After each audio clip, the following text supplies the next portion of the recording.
ഈശോ മിശിഹായ്ക്ക് സ്തുതിയായിരിക്കട്ടെ. ഹല്ലേലൂയ. യേശുവേ നന്ദി, യേശുവേ ആരാധന. എൻ്റെ പ്രിയപ്പെട്ട സഹോദരങ്ങളെ, ആത്മാവിൻ്റെ ദൂത് എന്ന ശുശ്രൂഷയിലേക്ക് ഈശോയുടെ നാമത്തിൽ നിങ്ങളെല്ലാവരെയും സ്നേഹപൂർവ്വം സ്വാഗതം ചെയ്യുന്നു. ഒരുമിച്ച് പറഞ്ഞേ ഹല്ലേലൂയ. ഇന്ന് നമ്മളൊരു സ്വർഗസ്നായ പിതാവിൻ്റെ പ്രാർത്ഥന ചൊല്ലി കാഴ്ചവെക്കുന്നത് ജീവിതത്തിൽ നല്ല ഉയർച്ച ഉണ്ടാകാനും അതുപോലെ കുടുംബത്തിൻ്റെ വിശുദ്ധീകരണത്തിന് വേണ്ടിയും തോമസ് ജോർജ് എന്ന മകൻ പ്രാർത്ഥന ആവശ്യപ്പെടുന്നു.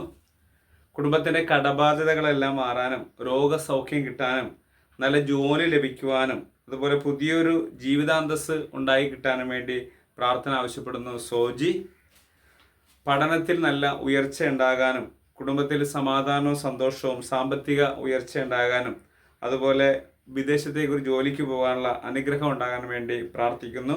സ്റ്റെഫിൻ.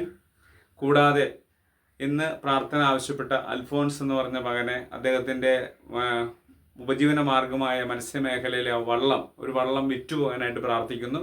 അദ്ദേഹത്തിൻ്റെ പ്രാർത്ഥന കൂടി നമുക്ക് സമർപ്പിച്ച് അതോടൊപ്പം നിങ്ങളുടെ എല്ലാവരുടെയും പ്രാർത്ഥനാ നിയോഗങ്ങൾ ചേർത്ത് വെച്ച് നമുക്ക് പ്രാർത്ഥിക്കാം. സ്വർഗസ്നായ ഞങ്ങളുടെ പിതാവേ, അങ്ങയുടെ നാമം പൂജിതമാകണമേ, അങ്ങയുടെ രാജ്യം വരണമേ, അങ്ങയുടെ തിരുമനസ് സ്വർഗത്തിലെ പോലെ ഭൂമിയിലുമാകണമേ. അന്നന്ന് വേണ്ടുന്ന ആഹാരം ഇന്ന് ഞങ്ങൾക്ക് തരണമേ.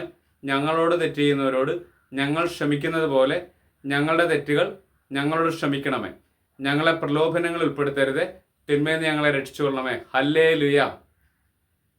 ഇന്നലെ നമ്മുടെ വീഡിയോ കണ്ട് കുറച്ച് പേര് ആ മദ്യപാനത്തെക്കുറിച്ചും അതിൻ്റെ ആ പീഡ മാറിപ്പോകാനായിട്ട് കുറച്ച് പേര് പ്രാർത്ഥന ആവശ്യപ്പെട്ടിട്ടുണ്ട്. അവരെ എല്ലാവരെയും കൂടി നമുക്ക് ഓർത്തിന്ന് പ്രാർത്ഥിക്കുന്നുണ്ട്. ഹല്ലേലൂയ. യേശുവേ നന്ദി, യേശുവേ ആരാധന. എൻ്റെ പ്രിയപ്പെട്ട സഹോദരങ്ങളെ, ഇന്ന് നമ്മൾ ധ്യാനിക്കുന്ന വചനഭാഗം പൗലോസ് ശ്ലീഹ കൊറിന്തോസുകാർക്ക് എഴുതിയ 2-ാമത്തെ ലേഖനം 13-ാം അധ്യായം അതിൻ്റെ 5-ാമത്തെ തിരുവചനം. നിങ്ങൾ നിങ്ങളുടെ വിശ്വാസത്തിൽ നിലനിൽക്കുന്നുണ്ടോ എന്ന് പരിശോധിക്കുവിൻ. നിങ്ങളെ തന്നെ പരീക്ഷിച്ചറിയുവിൻ. യേശുക്രിസ്തു നിങ്ങളിലുണ്ട് എന്ന് നിങ്ങൾക്ക് ബോധ്യമായിട്ടില്ലേ? ഇല്ലെങ്കിൽ നിങ്ങൾ തീർച്ചയായും പരീക്ഷയിൽ പരാജയപ്പെട്ടിരിക്കുന്നു. ഹല്ലേലൂയ. ഇവിടെ പൗലോസ് ശ്ലീഹ ആവശ്യപ്പെടുന്ന പ്രധാനപ്പെട്ട കാര്യം ഇതിൻ്റെ 13-ാമത്തെ ഹെഡിങ് പറഞ്ഞ മുന്നറിയിപ്പുകളെന്നാണ് പറയുന്നത്.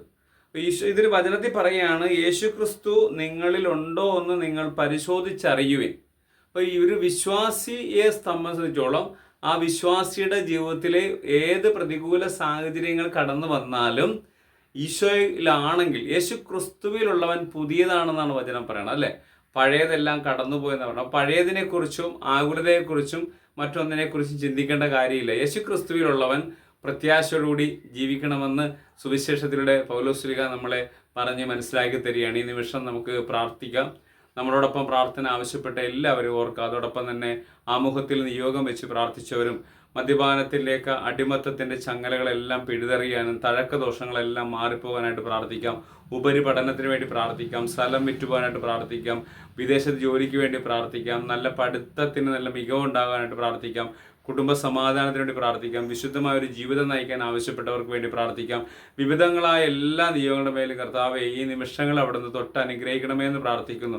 അങ്ങേ വിളിച്ചപേക്ഷിക്കുന്നവർക്ക് അവിടുന്ന് തന്നെ വെളിപ്പെടുത്തി കൊടുക്കുമെന്ന് പറഞ്ഞ വചനം വഴി ഈ നിമിഷങ്ങൾ ഇവരുടെ പ്രാർത്ഥനകളെല്ലാം അവിടുന്ന് അനുഗ്രഹിച്ച് പുതിയ സൃഷ്ടിയായി പുതിയ വിശ്വാസത്തിലേക്ക് ആഴപ്പെടുന്ന ഒരു കൃപ എല്ലാവർക്കും കൊടുക്കണമേ എന്ന് പ്രാർത്ഥിച്ചുകൊണ്ട് നിത്യപിതാവും പുത്രനും പരിശുദ്ധാത്മാവുമായ സർവേശ്വരന്റെ നാമത്തിൽ ആമേൻ.